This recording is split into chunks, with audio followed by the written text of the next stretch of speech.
میں نے جو متعدد مواقع سے آیات مبارکہ آپ کو سنائی کہ ہر جگہ پر چوٹی کی چیز صبر ہے، آخری چیز جو بیان ہوتی ہے وہ صبر ہے۔ سورۃ العصر میں آخری بات وتواصوا بالصبر یا ایھا الذین آمنوا استعینوا بالصبر والصلاۃ، اے ایمان والو مدد حاصل کرو صبر سے اور نماز سے۔ ان اللہ مع الصابرین، اللہ تعالیٰ صبر کرنے والوں کے ساتھ ہے۔ اور پھر آگے چل کر وبشر الصابرین الذین اذا اصابتهم مصیبۃ قالوا انا للہ وانا الیہ راجعون، اے نبی بشارت دیجئے، خوشخبری دیجئے ان صبر کرنے والوں کو کہ جن پر جب بھی کوئی تکلیف یا مصیبت نازل ہوتی ہے تو وہ کہتے ہیں کہ ہم اللہ ہی کے ہیں اور اللہ ہی کی طرف ہمیں لوٹ جانا ہے۔ صبر کا مفہوم ہے اپنے آپ کو تھامنا، روکنا، برداشت کرنا، تحمل کرنا، اور جو بھی اپنا ایک طے شدہ مقصد ہے کسی بھی مخالفت سے بدل ہوئے بغیر، کسی بھی تکلیف یا مصیبت سے ہراساں ہوئے بغیر اس کی طرف پیش قدمی کیے چلے جانا۔ بڑی سخت سردی پڑ رہی ہے، فجر کا وقت ہے، گرم پانی کا اہتمام نہیں ہے، اب اس وقت فجر کی نماز کے لیے اٹھنا، ٹھنڈا پانی اگر ہے تو وضو تو کرنا ہوگا، اس ٹھنڈے پانی سے وضو کرنا، اس وقت لحاظ سے نکلنا ہی بہت مشکل، ٹھنڈے پانی سے وضو کرنا اور مصیبت۔ یہ جب تک انسان میں صبر کا مادہ نہ ہوگا ممکن ہی نہیں۔ اس کو کہیں گے صبر علی الطاعۃ، اطاعت پر صبر کرو۔ ناگواری محسوس ہو رہی ہے لیکن اس ناگواری کو برداشت کرتے ہوئے انسان اللہ کے حکم کے اوپر جمع رہے، اللہ کے اوپر عمل کرے۔ یہ کیا ہے؟ یہ صبر ہے۔ اگر یہ صبر نہیں ہے تو ظاہر بات ہے کہ انسان اللہ کے اس حکم پر عمل نہیں کر سکے گا۔ صبر کا مادہ نہیں ہوگا تو آپ کام نہیں کر سکیں گے۔ اور اسی کا ایک دوسرا رخ ہے، جب آپ دعوت حق کے لیے کھڑے ہوں گے پہلا قدم کیا آتا ہے؟ استہزاء، تمسخر، مذاق اڑانا، جس کی میں مثال اب دینا چاہتا ہوں محمد رسول اللہ صلی اللہ علیہ وسلم کی شخصیت سے۔ دیکھیے ہم کیا اور ہماری بساط کیا، ہم کیا مبلغ ہوں گے، کیا داعی ہوں گے، ہمارے اپنے دامن پر داغ ہوتے ہیں، لیکن یہ کہ محمد رسول اللہ کے دامن پر کوئی داغ تھا؟ ان کو تو سارے مکے والے الصادق الامین کہتے تھے، نہایت محبوب شخصیت تھے۔ ان کے لیے جو جا صادق، جا الامین، یہ الفاظ سننے میں آتے تھے، آنکھوں کا تارا۔ لیکن جب آپ نے دعوت شروع کی، اب قرآن مجید میں دیکھیے کسی نے کہا مجنون ہو گئے، دماغ خراب ہو گیا، پاگل ہو گئے، ارے شاعر ہے، کچھ شعر جوڑ لیتے ہیں ہم پر بھوک جماتے ہیں۔ کسی نے کہا ساحر ہے، وہ جادو سیکھ لیا۔ یہاں تک کہ ایسے بدبخت بھی پیدا ہوئے، قرآن میں ہے ساحر کذاب، سحر کرنے والا، جادوگر، نہایت جھوٹا۔ یہ الفاظ کہے جا رہے ہیں کس کی شان میں؟ محمد رسول اللہ صلی اللہ علیہ وسلم۔ قرآن میں نقل کیا گیا یا ایھا الذی نزل علیہ الذکر انک لمجنون۔ کبھی آپ نے اس کا ترجمہ سوچا؟ ہر وہ شخص، دیکھیے تصور کیجئے حضور جا رہے ہیں، تشریف لے جا رہے ہیں، کسی دعوت میں ہے، تبلیغ میں، یا ویسے ہی تشریف لے جا رہے ہیں، اور کوئی ایک دم گھٹا ہے لوگوں کا، ادھر سے فکرہ آتا ہے، تیر کی طرح لگتا ہے دل میں جا کر محمد کے صلی اللہ علیہ وسلم۔ اے وہ شخص جس کا یہ خیال ہے کہ اس پر کوئی ذکر نازل ہو رہا ہے، ہمارے خیال میں تو تمہارا دماغ خراب ہو گیا۔ یا ایھا الذی نزل علیہ الذکر انک لمجنون، کہا کہ نہیں کہا؟ اور یہ نہ سمجھیے کہ حضور صلی اللہ علیہ وسلم کے قلب مبارک کو تکلیف نہیں ہوتی تھی۔ میں قرآن سے ثابت کروں گا، میں کہیں کوئی کہانیاں بیان نہیں کرنا چاہتا ہوں۔ قرآن نے کہا وَلَقَدْ نَعْلَمُ أَنَّكَ يَضِيقُ صَدْرُكَ بِمَا يَقُولُونَ، اے نبی ہمیں خوب معلوم ہے صلی اللہ علیہ وسلم کہ جو کچھ یہ لوگ کہہ رہے ہیں اس سے آپ کا سینہ بھجتا ہے۔ یہ جو گھٹن ہوتی ہے، صدمہ ہوتا ہے، انکا یضیق صدرک بما یقولون، ہمیں خوب معلوم ہے کہ جو کچھ یہ باتیں آپ کو سننی پڑ رہی ہیں، یہ کڑوی کسیلی باتیں، یہ جو فکریں تستور ہے، استہزاء ہو رہا ہے، تمسخر ہو رہا ہے۔ سورہ ہجر میں ہے، ایک جگہ کھڑے ہوئے لوگ قرآن کا مذاق اڑا رہے ہیں، بھائی فلاں آیت تم نے جانا، فلاں آیت میری ہوگی، اس کے ٹکڑے کر رہے ہیں، اس کے ٹکڑے حصے بکھرے کر کے قیمہ بنا کر ان آیات کا تمسخر اڑا رہے ہیں۔ ایک جگہ قرآن مجید میں مذکور ہے کہ فرشتوں کا مذاق اڑ رہا ہے، بھائی یہ دیکھو محمد نے کہا ہے صلی اللہ علیہ وسلم کہ جہنم پر تو کل 19 فرشتے ہیں، علیہا 19 قرآن میں آیت نازل ہوئی۔ ایک پہلوان کہتا بھائی 10 کو تو میں سنبھال لوں گا، باقی 9 کا تو انتظار کر لو۔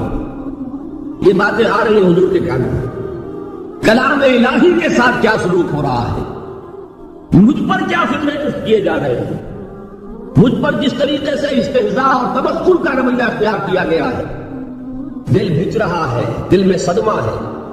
دیکھیے سورہ نون ہے، اور میرے نزدیک یہ دوسری وحی ہے جو حضور پر نازل ہوئی ہے، اس کی ابتدائی آیات، نون والقلم وما یسطرون ما انت بنعمت ربک بمجنون وان لک لاجرا غیر ممنون وانک لعلی خلق عظیم فستبصر ویبصرون بأیکم المفتون ان ربک هو یعلم بمن ضل عن سبیلہ وهو اعلم بالمہتدین۔ نون، قسم ہے قلم کی اور جو کچھ یہ لکھتے ہیں۔ اے نبی آپ اپنے رب کی نعمت سے مجنون نہیں ہیں۔ یہ کیوں کہا جا رہا ہے؟ حضور کو جو صدمہ پہنچا ہے وہی نازل ہوئی ہے دل جوئی کے لیے، تسلی کے لیے۔ آپ کیوں برا منا رہے ہیں؟ اے نبی آپ کیوں صدمہ اور رنج اور اندوہ محسوس کر رہے ہیں؟ ان بدبختوں کے کہنے سے کوئی آپ مجنون ہو جائے گے؟ مانتا بے نعمت ربک بمجنون وَإِنَّ لَكَ لَأَجْرًا غَيْرَ مَمْنُونٍ، آپ کو جو یہ صبر کرنا پڑ رہا ہے، آپ کو جو یہ جھیلنا پڑ رہا ہے، اس کی وجہ سے آپ کو وہ اجر ملے گا جس کا سلسلہ کبھی منقطع نہیں ہوگا۔ وَإِنَّكَ لَعَلَىٰ خُلُقٍ عَظِيمٍ، اور اے نبی آپ تو خلق عظیم کے حامل ہیں۔ آپ کا اخلاق، آپ کا کردار، آپ کی سیرت، آپ کی شخصیت میں طہارت، نفاست، پاکیزگی، آج تک دنیا میں کوئی پاگل، کوئی مجنون ایسا بھی دیکھا؟ یہ ساری باتیں اللہ تعالیٰ حضور کی دلجوئی کے لیے فرما رہا ہے۔ اس سے آپ اندازہ کیجئے کہ کتنا صدمہ ہوتا ہوگا۔ یہی ہے، اس ساری چیز کو جمع کیجئے تو یہ چیز کیا ہے؟ وَاصْبِرْ عَلَىٰ مَا يَقُولُونَ وَاهْجُرْهُمْ هَجْرًا جَمِيلًا، صبر کرو اے نبی، صبر کرو اے محمد صلی اللہ علیہ وسلم، جھیلو اور برداشت کرو اس پر جو یہ کہہ رہے ہیں۔ یریدون لیطفئوا نور اللہ بافواہہم، یہ چاہتے ہیں کہ اللہ کے نور کو اپنے منہ سے بجھا دیں، پھونکے مار کے ہی بس۔ نور خدا ہے کفر کی حرکت پہ خندہ زن، پھونکوں سے یہ چراغ بجھایا نہ جائے گا۔ یریدون لیطفئوا نور اللہ بافواہہم واللہ متم نورہ ولو کرہ الکافرون، یہ چاہتے ہیں کہ اپنے منہ کی پھونکوں سے اللہ کے نور کو بجھا دیں، حالانکہ اللہ تعالیٰ تو اپنے نور کا اتمام فرما کر رہے گا، خواہ ان کافروں کو کتنا ہی ناگوار ہو۔ اس کی ترجمانی ہے، نور خدا ہے کفر کی حرکت پہ خندقن، پھونکوں سے یہ چراغ بجھایا نہ جائے۔ یہی وجہ دیکھیے مکی صورتوں میں خود نبی اکرم صلی اللہ علیہ وسلم کو اتنے مختلف پیرایوں میں صبر کا حکم دیا گیا۔ کچھ مثالیں میں دے چکا ہوں، وَلِرَبِّكَ فَاصْبِرْ، اسی طریقے سے وَاصْبِرْ كَمَا صَبَرَ أُولُو الْعَزْمِ مِنَ الرُّسُلِ، اے نبی صبر کیجئے جیسے کہ صبر کیا ہمارے اولو العزم رسولوں نے۔ وَاصْبِرْ وَمَا صَبْرُكَ إِلَّا بِاللَّهِ، اے نبی صبر کیجئے اور آپ کا صبر تو اللہ ہی کے سہارے ہے۔ وَاصْبِرْ لِحُکْمِ رَبِّكَ، یہ سورہ نون جس کی ابتدائی آیات میں نے آپ کو سنائی، نون والقلم وما یسطرون ما انت بنعمت ربک بمجنون، اس کا اختتام کیا ہوتا ہے؟ وَاصْبِرْ لِحُکْمِ رَبِّكَ وَلَا تَكُنْ كَصَاحِبِ الْحُوتِ إِذْ نَادَىٰ وَهُوَ مَكْظُومٌ، اے نبی صبر کیجئے اپنے رب کے فیصلے کا، انتظار کیجئے اور اس مچھلی والے کے مانند نہ ہو جائیے۔ مچھلی والا کون؟ حضرت یونس علیہ السلام۔ مچھلی والے نے اپنے دینی حمیت و غیرت جو تھی اس کی وجہ سے اللہ کے حکم کا انتظار نہیں کیا، اپنے قوم کو چھوڑ کر چل دی۔ نبی کا رسول کا یہ معاملہ ہوتا ہے، جیسے کہ آپ کو معلوم ہے کوئی افسر ہے کسی حکومت کا، وہ اپنی پلیس آف ڈیوٹی کو نہیں چھوڑ سکتا، he must stick to his place of duty. بڑے افسر کے لیے تو یہ بہت بہت اہم بات ہے۔ تو اے رسول، جہاں آپ کو ہم نے تعینات کیا ہے آپ وہاں سے ہل نہیں سکتے کہ ذرا مخالفت ہوئی، لوگوں نے فکرے چست کیے اور آپ کہیں اور چل دیے، دفعہ ہوئے، یہ بات نہیں سننا چاہتے میں کسی اور کو سناؤں گا، ہو سکتا ہے نا، ہم تو کرتے ہیں نا یہ، اس لیے کہ ہمیں تو اللہ نے کہیں تعینات تو نہیں کیا نا۔ اگر ایک جگہ کے لوگ بات نہیں سنتے چلو بھائی ہم کہیں اور جائیں گے وہاں بات سنائیں، لیکن رسول کا معاملہ ہوتا ہے جو اس کی پلیس آف اپائنٹمنٹ ہے، he cannot leave his place without the express permission of Allah subhanahu wa ta'ala۔ آپ نے یہ سنا ہوگا، سیرت کی تقاریر میں پڑھا ہوگا کہ مدینہ کی طرف ہجرت کی اجازت حضور نے تمام صحابہ کو دے دی، خود منتظر رہے جب تک کہ اللہ کی طرف سے اجازت نہیں آئی۔ حضرت ابوبکر پوچھتے رہتے تھے حضور اجازت آئی کہ نہیں؟ ابھی نہیں آئی۔ حضور اذن آ گیا؟ نہیں آیا، ابھی نہیں آیا۔ حبشہ کی طرف سب کو بھیج دیا، اجازت دے دی جو جانا چاہے چلا جائے۔ حضور کی ساجدادی جو حضرت عثمان کے نکاح میں تھی وہ بھی ہجرت کر رہی، لیکن حضور تو نہیں گئے، رسول نہیں چھوڑ سکتا اپنی جگہ کو، یہاں تک کہ تمام تقریباً 100 صحابہ چلے گئے، حضور رہ گئے، حضرت ابوبکر رہ گئے، حضرت علی رہ گئے، اور حضرت ابوبکر پوچھ رہے ہیں بار بار اجازت آئی یا نہیں؟ نہیں ابھی نہیں آئی۔ حضرت عائشہ نے واقعہ بیان کیا کہ ایک روز اچانک دوپہر کے وقت ہم نے دیکھا کہ حضور نے اپنے پورے جسم کو ڈھانپا ہوا ہے، چہرے کو بھی کپڑے میں ڈھانکا ہوا ہے اور تشریف لا رہے ہیں۔ یہ اس میں تعجب کی بات یہ کہ عرب آج بھی آپ کو معلوم ہے کہ یہ چیز جو ہے ان کی روایات کے خلاف ہے کہ دوپہر کے وقت کوئی کسی سے ملنے جائے، یہ وقت جو ہے قیلولے کا ہے، آرام کا ہے۔ تو ٹھیک دوپہر کے وقت تشریف لائے حضور، آپ نے آ کے حضرت ابوبکر سے فرمایا کہ اجازت آ گئی ہے۔ حضرت ابوبکر نے بہت خوش ہو کر ایک بات کہی، حضور میں نے 2 اونٹنیاں تیار کی ہوئی ہیں۔ یعنی اب آپ چاہو تو سوچتے تھے نا شاباش ملے گی کہ میں نے تیاری کی ہوئی ہے، میں نے 2 اونٹنیوں کو خوب کھلا پلا کے فرما کیا ہوا ہے، بڑی توانا ہے تاکہ ہم تیزی کے ساتھ سفر کر سکیں۔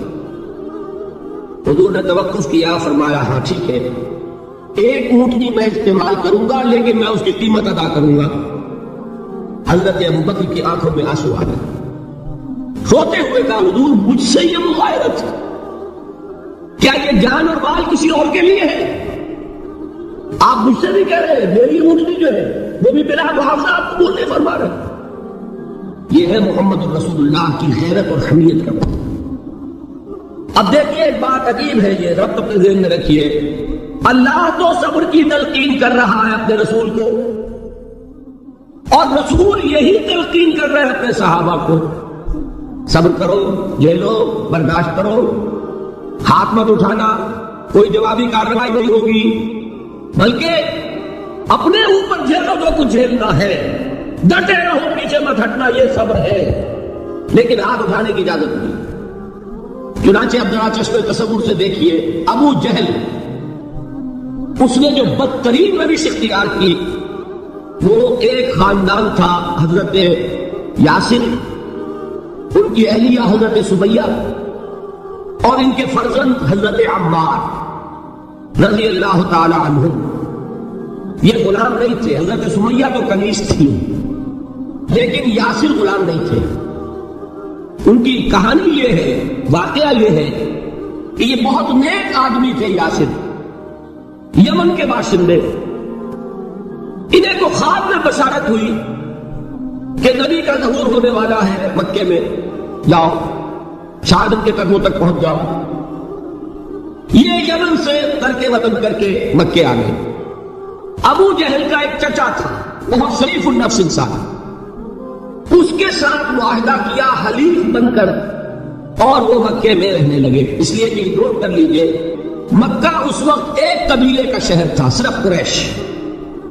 یا قرشی رہ سکتا تھا وہاں، یا قرشی کا حلیف، کہ اگر تو کسی قرشی نے آپ کو امان دی ہوئی ہے تو آپ رہ سکتے مکے میں، ورنہ نہیں۔ یا تیسرے قرشی کا غلام تو ملکیت ہی ہے اس کی، جیسے بھیڑ بکری ہے کسی قرشی کی اسی طرح اس کے غلام ہے. یہ 3 کیٹیگریز تھی انسانوں کی مکے میں. اسی کو نوٹ کیجئے کہ جو بیچارے غلام تھے وہ سب سے زیادہ ستائے گئے، اس لیے کہ غلاموں کے تو حقوق ہی کوئی نہیں تھے. بلال غلام تھے، ابو فقیر غلام تھے، زنیرہ ایک کنیز تھی. ان کو جو مارے پڑی ہے اس کا آپ کو معلوم ہے.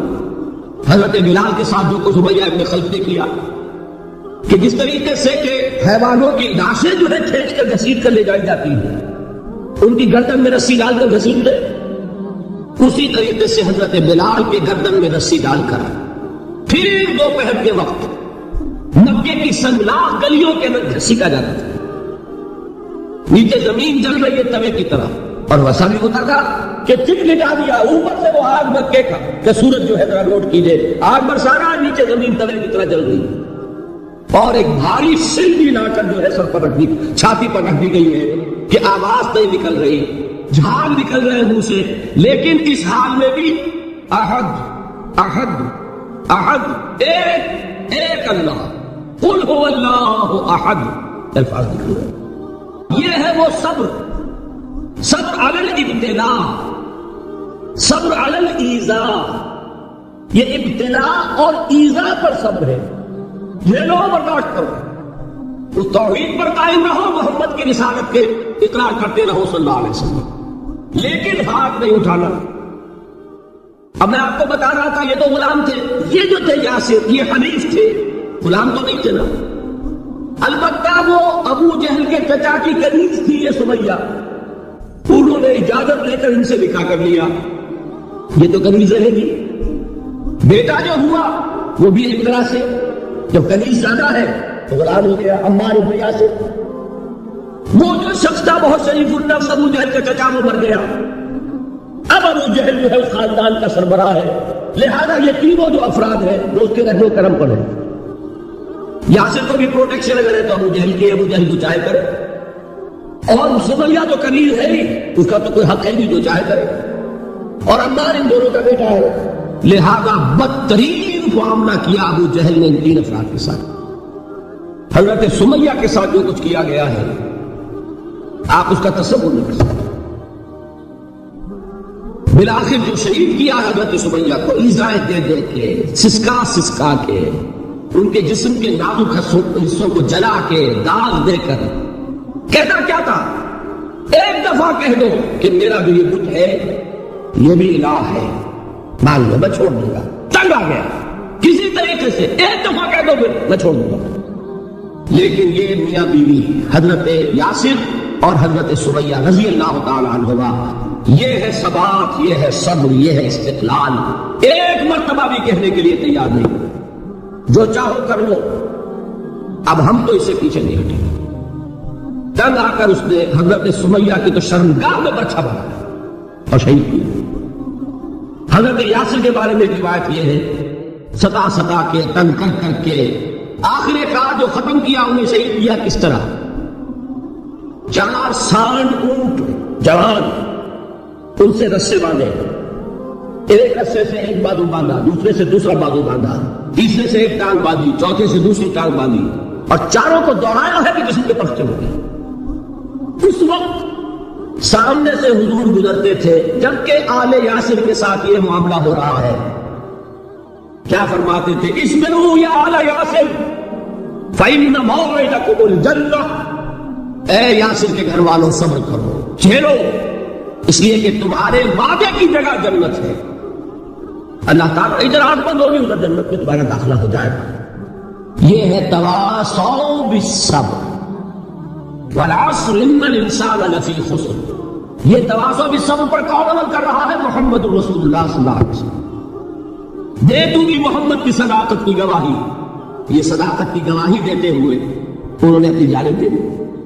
4 سے لے کر 12 تک 8 برس اس کو کہتے ہیں پرسیکیوشن، فزیکل پرسیکیوشن، تشدد، مار پیٹ، جلانا، دہتے ہوئے انگاروں پر لٹانا، پھاکے رکھنا، بھوکے رکھنا. ان کو ڈال دی گئی زنجیریں، گھروں میں بند کر دیا گیا نوجوانوں کو. حضرت عثمان کو چچا نے ان کے ایک چٹائی کے اندر لپیٹا اور دھنی دے دی، دم گھٹ رہا ہے، جان نکل گئی۔ حضرت مصعب بن عمیر رضی اللہ تعالیٰ عنہ، وہ نوجوان 200 درہم کا جوڑا ان کا سل کر آتا تھا شام سے تیار ہو کر، لباس معطر ہوتا تھا، جدھر سے نکل گیا پوری گلی جو ہے وہ معطر ہو گئی، انگلیاں اٹھ رہی ہیں، وہ جا رہا مصعب، یہ خوشبو اس کی ہے۔ اس مصعب کے ساتھ کیا سلوک کیا؟ باپ تو مر چکا تھا، ماں نے پالا تھا، دولت بہت چھوڑ کر گیا تھا باپ، لہذا ماں نے بڑے ناز و نام میں پالا، بڑے لاڈ پیار میں 200 درہم کا جوڑا تیار ہو رہا۔ لیکن یہ کہ آپ کو معلوم ہے عرب کے اس معاشرے میں عورت کی کوئی حیثیت نہیں تھی، ماں کا اختیار نہیں تھا، چچا تھا، سربراہ خاندان کا۔ چچا نے کہا مصعب اگر تم نے اپنے باپ کا دین چھوڑ دیا ہے تو باپ کی دولت پر بھی تمہارا کوئی حق نہیں ہے، نکل جاؤ گھر سے۔ اس نے یہ سوچا تھا کہ مصعب کے ہوش ٹھکانے آ جائیں گے، دن میں تارے نظر آ جائیں گے، ناز و نام میں پلا ہوا گھر سے نکل کے جائے گا کہا، یہ سارا نشہ جو ہے توحید کا ہی حیران ہو جائے گا۔ حضرت مصعب کا جواب بالکل برعکس تھا، اچھا ٹھیک ہے چچا جان میں گھر چھوڑتا ہوں۔ وہی بات جو کبھی کہی تھی ابراہیم نے، باپ نے کیا کہا تھا؟ واجرنی ملیہ، جاؤ چلے جاؤ، دفع ہو جاؤ میری نگاہوں سے۔ حضرت ابراہیم نے کیا جواب دیا تھا؟ سلام علیک ساستغفر لک ربی انہ کان بی حفیظ۔ اچھا بھاجان آپ کا حکم یہ ہے تو میں چلتا ہوں، آپ پر سلامتی ہو، میرا رب مجھ پر بڑا مہربان ہے، میں اس سے آپ کے لیے استغفار کروں گا، چلیے۔ یہی جو ہے حضرت ابراہیمی کی نسل ہے نا قریش۔ آج ابراہیم کے ایک بیٹے کے ساتھ وہی معاملہ ہو رہا ہے مصعب کے ساتھ، اور مصعب چلنے کے لیے تیار ہو گئے۔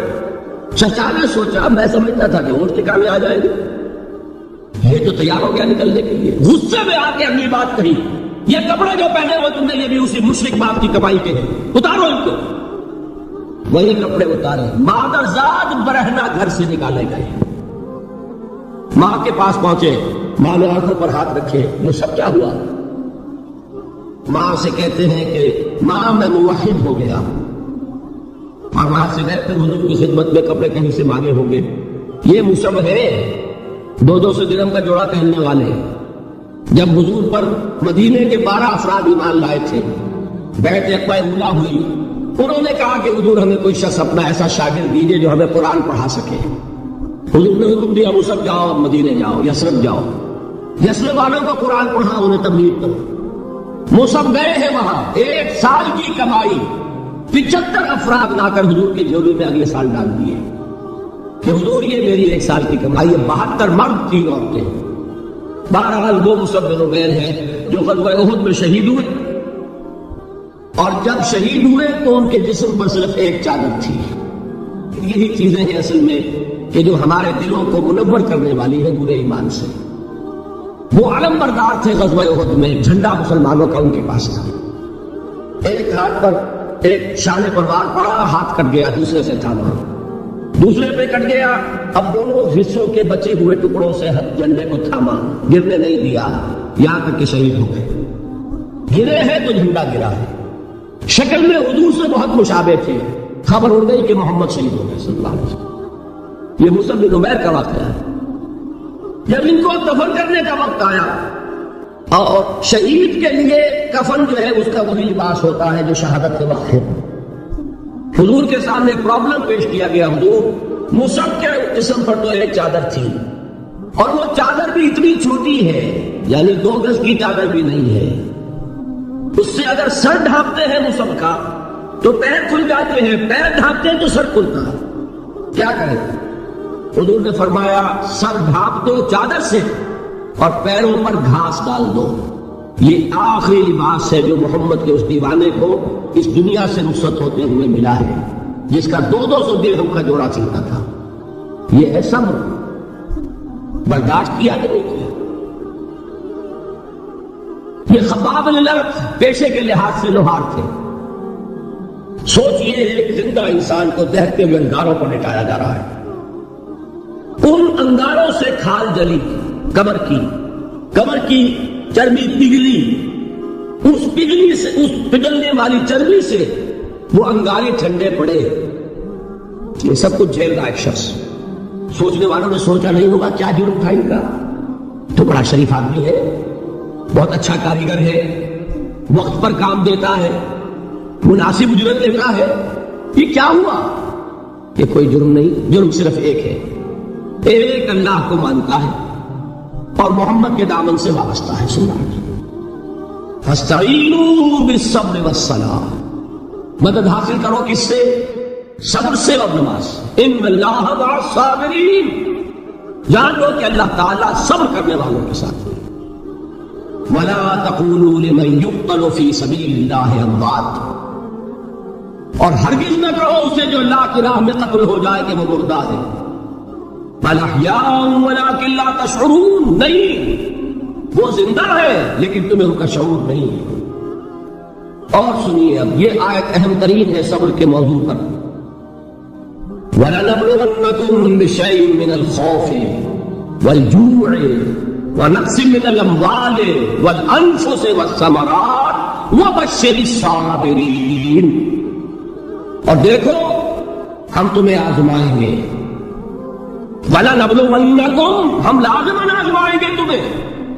بِشَيْءٍ مِّنَ الْخَوْفِ، خوف کی کیفیت طاری کر کے، والجوع، بھوک، فقر اور فاقہ، ونقص من الاموال، مالی نقصان، والانفس، جانی نقصان، والثمرات، اور ثمرات، پھلوں اور میووں کا نقصان. میرے نزدیک یہاں پر ثمرات کا مفہوم ایک اور بھی ہے. ایک تو صاف تھا کھجور کی فصل تیار ہے، غزوہ تبوک جانے کا حکم مل گیا، کون اتارے گا؟ اور کھجور وقت پر اچھی نہیں، برباد ہو جائے گی. یہ ہو رہا ہے نا میووں کا نقصان. اور میرے نزدیک یہاں یہ بھی ہے، بسا اوقات بہت سی محنتوں کا نتیجہ انسان دیکھتا کہ ضائع چلا گیا. میں نے 10 سال محنت کی، حاصل کوئی نہیں نکلا. یہ ثمرات کیا ہے؟ محنتیں، محنتوں کے ثمرات کا ضیاع. کوشش آپ نے کی، قسمت کی خوبی دیکھی ہے، ٹوٹی کہاں کبن، 2-4 حاجت کے لبے باب رہے. Be prepared. ایک شاعر کے اشعار نے، یہ فصل امیدوں کی ہمدم اس بار بھی غارت جائے گی، سب محنت صبح و شاموں کی اب کے بھی اکارت جائے گی. میرے نبی کے ثمرات کا لفظ یہاں آیا ہے، وَنَقْصٍ مِّنَ الْأَمْوَالِ وَالْأَنفُسِ وَالثَّمَرَاتِ، سب محنت صبح و شاموں کی اب کے بھی اکارت جائے گی.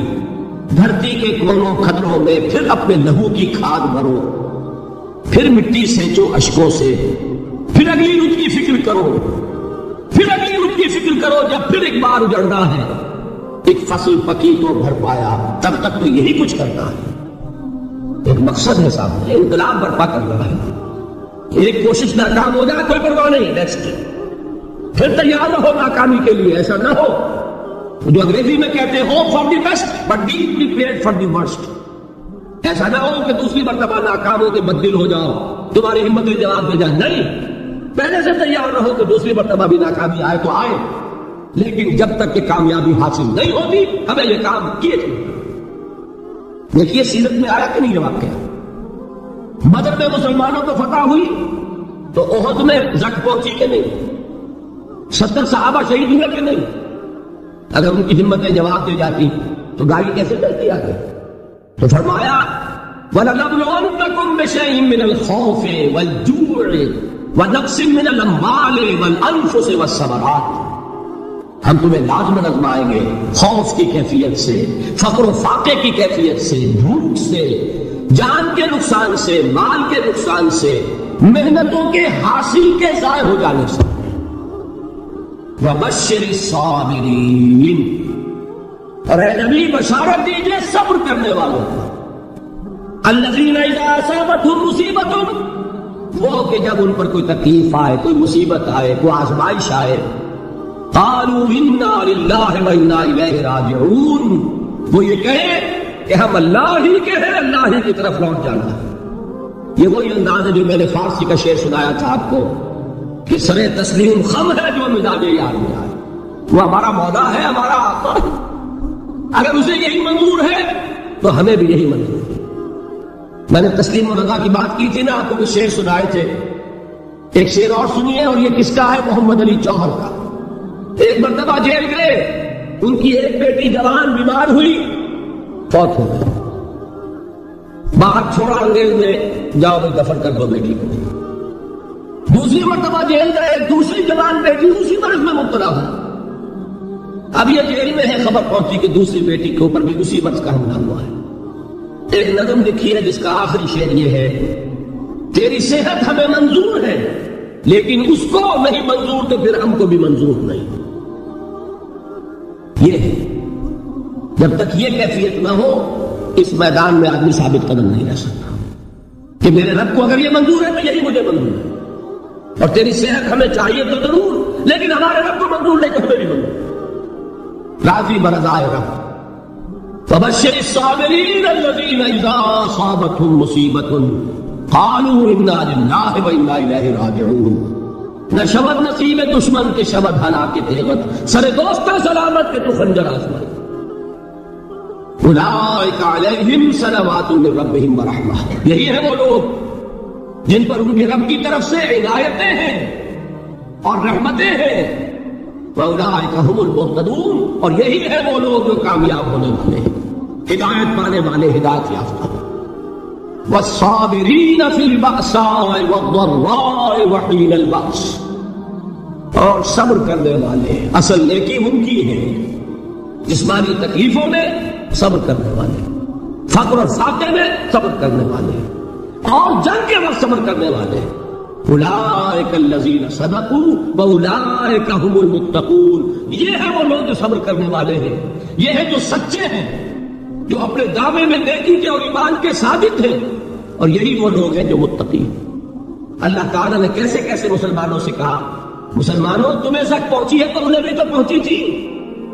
ان کے 70 نہیں مارے گئے تھے بدر میں، ان کے حوصلے جو ہیں وہ تو پست نہیں ہوئے، وہ اگلے سال آ گئے تم پر چڑھائی کر کے. تم کیوں اتنا برا مان رہے ہو؟ تمہارے دل اتنے زخمی کیوں ہو گئے؟ تمہیں تکلیف پہنچتی ہے تو انہیں بھی پہنچتی ہے. اپنی غیرت جو ہے ہمیں ذرا اس کا جائزہ لینا چاہیے. لوگ باطل نظریات کے لیے کتنی قربانیاں دے رہے ہیں، لوگ باطل چیزوں کے فروغ کے لیے کتنی محنتیں کر رہے ہیں. جیسا کہ میں نے ابھی کہا تھا، اسی غیرت کو چیلنج کرنے کے لیے، ذرا آپ کی حمیت دینی کو جوش دلانے کے لیے. قادیانی نوجوان کتنی تعداد میں اپنے آپ کو دین کے لیے وقف کرتا ہے، اور آپ کتنے نوجوان ہیں جو اپنے آپ کو دین کے لیے وقف کرتے ہیں.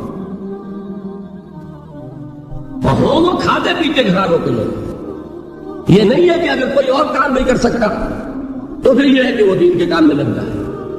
باصلاحیت لوگ، کھاتے پیتے لوگ، ذہنی استعداد رکھنے والے لوگ، اونچے گھرانوں کے لوگ، وہ وقت کریں اپنے آپ کو دین کے لیے. اس کے بغیر کیسے باہر آ جائے گی، کیسے عورت آ جائے گی؟ تو دنیا میں باطل نظریات والے جو ہیں، یہ بات کہی گئی ہے مسلمانوں، تم اگر توحید کے لیے لڑ رہے ہو، دیکھتے نہیں ابو جہل کو، اس نے گردن کٹوائی ہے شرک کے لیے، شرک کے لیے گردن کٹوائی، اور تم توحید کے لیے گردن کٹوانے کو تیار ہو. اس نے گردن کٹوائی کے لیے کٹوائی، اور کس طرح کٹوائی ہے؟ کیونکہ بڑا متکبر قسم کا، فرعون قسم کا شخص تھا. جب گردن کاٹنے لگے تو کہتا ہے ذرا نیچے سے کاٹنا، تاکہ جب تم نیزے کے اوپر چڑھاؤ میرے سر کو تو اونچا نظر آئے، معلوم ہو سردار کا سر. وہ بدبخت مرتے ہوئے بھی جو اس کی کیفیت تھی نا، اس کو دیر میں رکھی. لوگوں نے قربانیاں دی، چاہیے دی، تو فرمایا اگر تم ان سے زیادہ قربانی نہیں دو گے، جو نوٹ کر لیجیے اس کو، مجرد اگر حق کو غالب کرنا اللہ کے ذمے ہو تو آنے واحد میں غالب کر دے گا، تمہیں تکلیف دینے کی ضرورت نہیں. سمجھ گئے؟ کیا اللہ کے مقابلے میں کوئی باطل کی طاقت ٹھہر سکتی ہے؟ یہ تمہارے ایمان کا امتحان ہے، یہ تمہارے خلوص کی آزمائش ہے، یہ تمہارے امتحان کا ثبوت درکار ہے کہ اللہ تعالیٰ دیکھنا چاہتا ہے تم اس کے لیے اپنی جانیں قربان کرنے کو تیار ہو کہ نہیں، تم اس کے لیے تن من دل لگانے کو تیار ہو کہ نہیں. اور یہ جان لو کہ اگر کفار اور مشرکین اور ملحدین اور باطل نظریات والے وہ جو کچھ قربانیاں اپنے باطل نظریات کے لیے دے رہے ہیں، ان سے زیادہ اگر تم نہیں دو گے تو حق غالب نہیں ہوگا. انہوں نے جو صبر کیا ہے اپنے باطل نظریات پر، اگر تم اس سے زیادہ صبر کا ثبوت نہیں دو گے اپنے اس حق پر تو حق غالب نہیں ہوگا. اس لیے فرمایا یا ایھا الذین آمنوا اصبروا وصابروا. نہ صرف یہ کہ صبر کرو بلکہ صبر میں اپنے دشمنوں سے آگے نکلو، ان کے صبر سے بڑھ کر صبر کرو. وَرَابِطُوا، مرابطہ کہتے ہیں چوکس رہنا، ہوشیار، پہرا دو. ایسا نہ ہو کہ دشمن جو ہے غفلت میں تمہارے اوپر کوئی حملہ دے کر بیٹھے. وَاتَّقُوا اللَّهَ، اور اللہ کا تقوی اختیار کرو، لعلکم تفلحون، تاکہ تم فلاح پاؤ. یہ ہے حضرات تواصوا بالصبر. میں نے عرض کیا تھا ہر جگہ پر آپ کو چوٹی کی بات صبر ملے. آیت الکرسی، آیت البر جو میں نے آپ کو سنائی آخر میں، والصابرین فی البأساء والضراء وحین الباس. حامیم سجدہ، وما یلقاها الا الذین صبروا وما یلقاها الا ذو حظ عظیم.